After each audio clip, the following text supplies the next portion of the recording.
the guy traditionally, asks the girl for her hand in marriage, and she says yes. And then they're both sort of in this place where they're like, okay, we want to get married, but there are some questions that, they want answers to. Right. And premarital counseling gives them that opportunity to be able to ask those questions.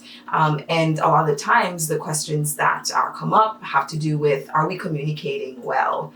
Are we able to solve, problems? Are we able to, go through conflict resolution well? When issues come up, can we solve them?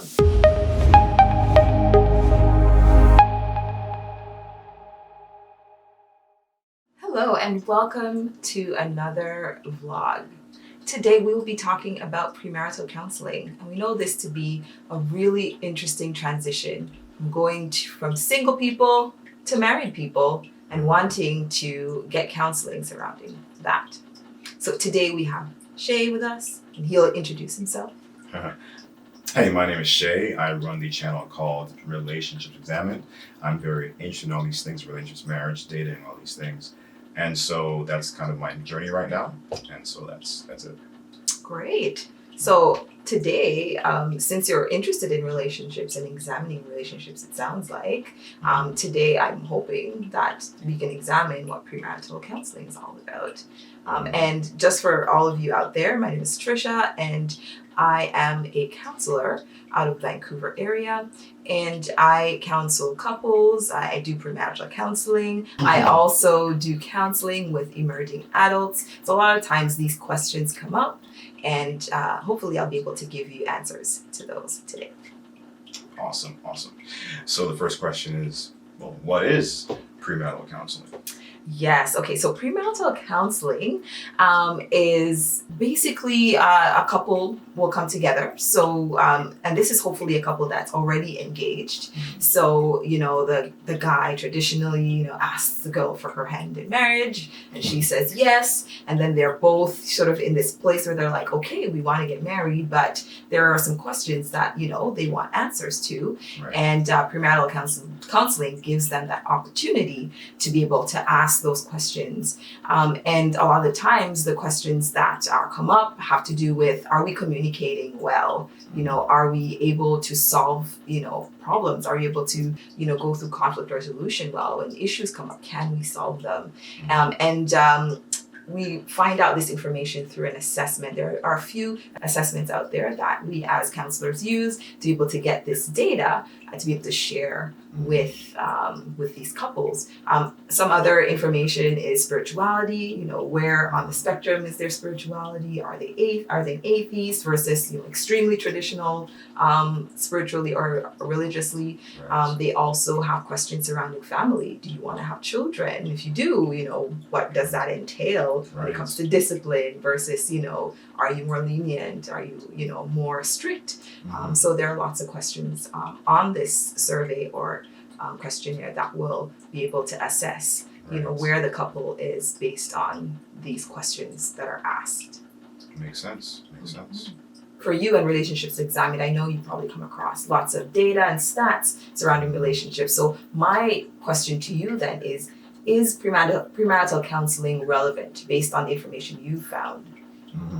Well, pretty much there's a lot of information out there concerning counseling, and it turns out that, I guess, it actually is like folks who actually do these things, they do get the counseling. It turns out they have a 30% higher success rate in their marriage than those who don't do it. Wow. So imagine if folks were actually really on top of this, how great their marriage would actually be. Yes, right? yes, Makes sense. definitely. Okay, so people, it sounds like people are asking these questions and they are getting the benefit out of premarital counseling, and the data is showing that 30% of those people that do premarital counseling, there's a success for them afterwards. Absolutely. That is very interesting. Yeah. Okay. I guess throughout the generations, let's say back in the 1930s and 40s, when divorce rates were actually lower, we're not sure if their marriages were happier or not, but there was like a 7% chance of folks getting counseling before marriage, and it has dramatically increased it after that. So, we have like 44% couples actually Yes, get yes. the counseling now. Oh wow, Before that's a really Yeah. big leap from 7% to 44. 44. Wow, that is definitely a big leap for sure. Absolutely. Yes, Absolutely. definitely. Do you have any more questions for me specific to premarital counseling that you think people out there would wanna know? Absolutely. So like when do you think would be a good time to actually get counseling before marriage? I would say, in my experience, a lot of individuals tend to come after they've become engaged. Mm. Some individuals will start this premarital journey before they get engaged, just to identify, should I get married? Should I even ask for the person's hand in marriage? Right. But a lot of times, I would say it's better after engagement. Why? Because you're in that place where you've already planned to get married. So you're in that space where you're preparing yourself for this big step of getting married. And the individuals that tend to ask this question before getting engaged, a lot of the times there's either them being afraid or scared, and there are a lot of individual issues possibly that are a lot underneath that they need to take care of. So I would recommend individual counseling before engagement. Okay, makes sense. What can a couple expect in premarital counseling? I would say I answered this a little bit before, but yes, there's an assessment that the couple is sent before the first session, and it has a series of questions with different subjects. So like the commitment, communication, conflict resolution, family and culture. So what's their family culture? Are they family oriented? It's also going to ask stuff about spirituality and religious aspect of the couple. And yeah, it will sort of talk about, finances as well as a big part of the assessment. And a lot of times this assessment will sort of give an idea, okay, what are some of the things that the couples agree on? Right? So it will highlight what you agree on, and then it will highlight some of the things that you disagree with, Right. and some of the things that you're both unsure of, right? So this gives the counselor an idea of which areas is the couple low in, and the things that they need to talk about. And from my experience, what I've noticed is couples tend to have more conflict surrounding children, so deciding what to do when they have children. Another thing that's pretty big is spirituality, so either being religious versus not being religious or spiritual. And the other thing that tends to be really big is finances. So trying to figure out the finances, how to do it, what to do. Sometimes one person is more knowledgeable about the finances and another person is more, the spender and frivolous.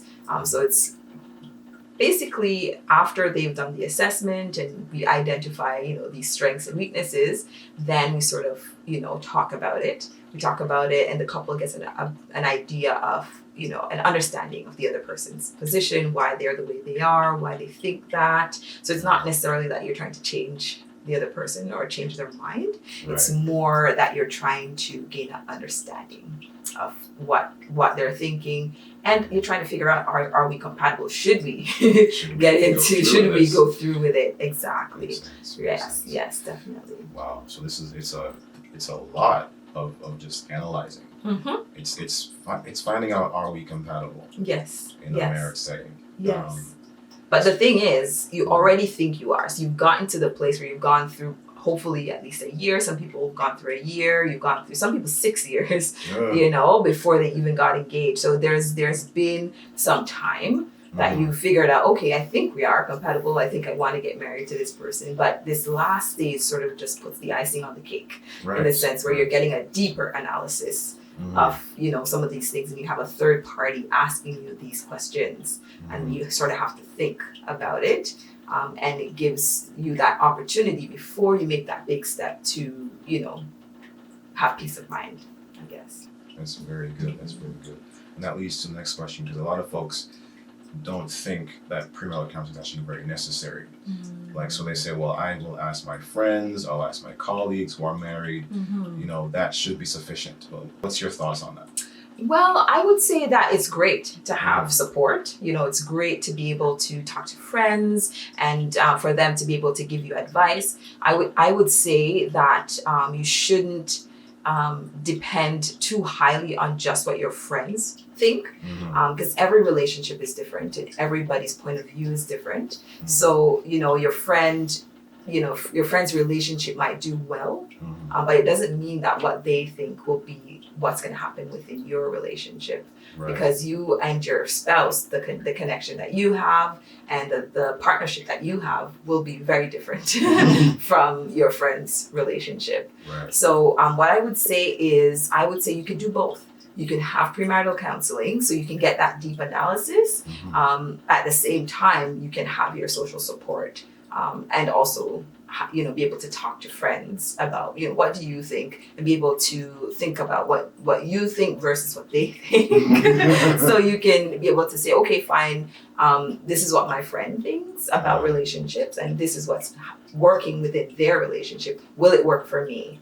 And you can bring those questions to premarital counseling and be able to see, is this something that will work for me and my partner? Makes sense. Yeah. That's good stuff. How long does this counseling thing take? It depends. We have some couples who take the assessment and surprisingly they do very well. A lot of times couples will do very well on communication because again, they've built this foundation already, right? And conflict resolution, they've had so much time to argue and, figure out how to problem solve and such.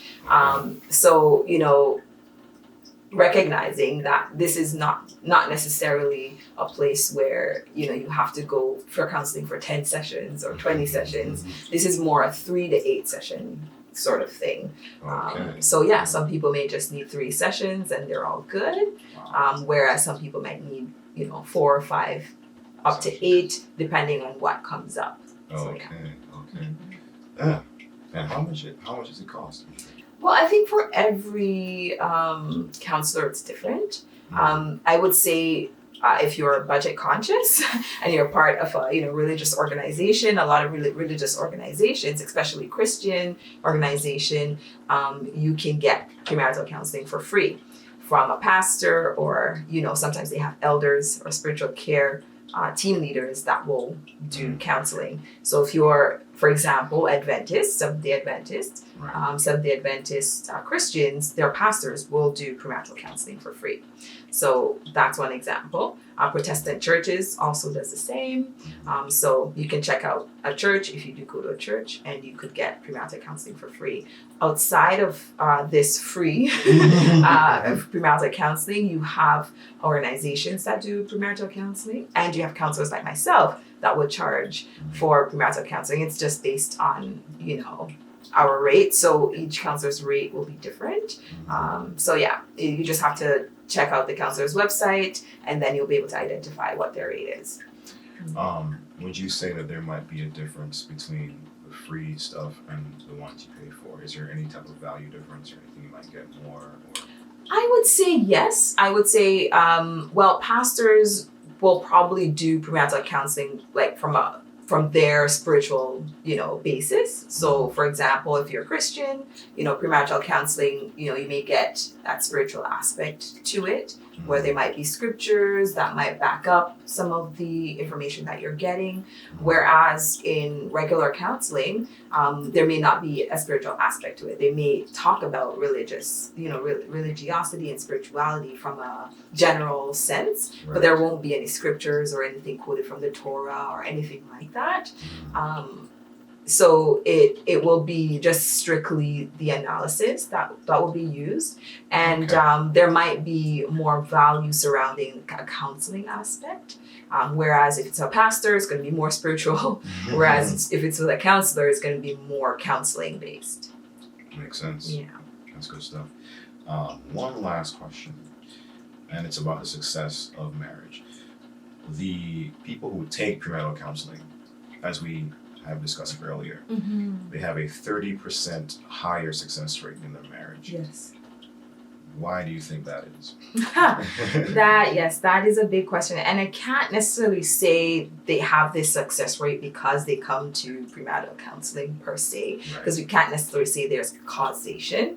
But it sounds like, there is a correlation, obviously, with them coming to premarital counseling. I would say it has a lot more to do probably gaining a better understanding of their partner and what their partner thinks. And this is not just something that you do in premarital counseling. I would say this is something you should do throughout your whole marital experience in life. Right. Because as you grow with this person, your life, you're gonna grow. You as a person is gonna grow, they're gonna grow, and you're continually trying to gain an understanding of this person as they grow and as they change.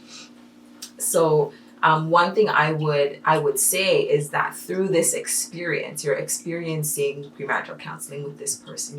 You're gaining this understanding of them, and by going through that experience, it's possible that by going through that experience with them, it's helped you to gain a bond that will give you the tools and the foundation to be able to go through the challenges that you might need to go through in your relationship. And definitely there will be challenges. No one's perfect. No, definitely not. So that's what I would say. And I'm married myself. Absolutely. So, I went through premarital counseling, and I can tell you there are some questions came up. We had to answer them, and to this day I'm thankful that those questions came up, because I thought that as a counselor I'd be prepared. Right? But then the person doing the premarital counseling, they were able to ask the questions, and they even had like a manual that came with the assessment that helped us to be able to go through some of the some assignments that helped us to even dig a little deeper, into our families and reasons why, we do or think certain things. Right. And that helped us to be able to gain a better understanding of ourselves and an understanding of the other person. Right. And that was able to, create this bond, this connection between us, that helped us to be able to, make that step. And I think that that's what premarital counseling does. Without that, I can't say that, there are individuals out there who don't have successful relationships if they don't do premarital counseling, right? Because I'm sure there are people out there who they're living their lives and they have successful marriages and they didn't do premarital counseling. But I would say that that's one of the benefits of doing it, for sure. So I guess it would be easy to say that you would highly recommend. I would definitely recommend premarital counseling and counseling in general, for sure. Okay, so now that we've been talking about premarital counseling and you've shared some information with us, surrounding the relevance, are there any numbers out there that could even help the listeners, because they might be listening to us and they're like, yeah, but, what are there some numbers, some stats out there that you could share with the listeners that would help them to feel like, okay, I want to do this thing, but is it really gonna help me? Well, it turns out a happy marriage, right, is one of the most important life objectives of 93% of Americans, or supposed to North America in the West. They want to get married. Yeah. They want to actually have a family and have a good marriage, not just a marriage, but a good one. A good one, yeah. So it turns out 93% is high. It's huge. It's huge. Yes, definitely. Around, say, 40% of married people report that they have happy lives, which is very compared to just 18% of folks who are divorced. Yes. So that's a good thing. Definitely. Right? It's a good thing. Definitely. Interestingly enough, 75% of weddings occur in a religious setting, making it very easy to get counseling before the marriage actually definitely happens. And again, if you're in a religious circle, it's possibly free. Exactly. So there's really no excuse. Just go out and get it. So yeah, that's pretty much it for now. But yeah. It's pretty awesome stuff. I think I'm single, so I'm not married yet, but I would definitely get counseling, hopefully my partner would actually agree with it too. So it's a two-way thing. Yeah, definitely. Well, this has been great, Shea, speaking with you Awesome. about this topic. And for listeners out there, please check out his YouTube channel, Relationships Examined, and also his Instagram page, which is Shea Manhertz. That's my name. Check it out. And also you can check me out. My Instagram page is metacounseling_. And also you can check out my website, which is metacounseling.com. Right? Until next time, take care.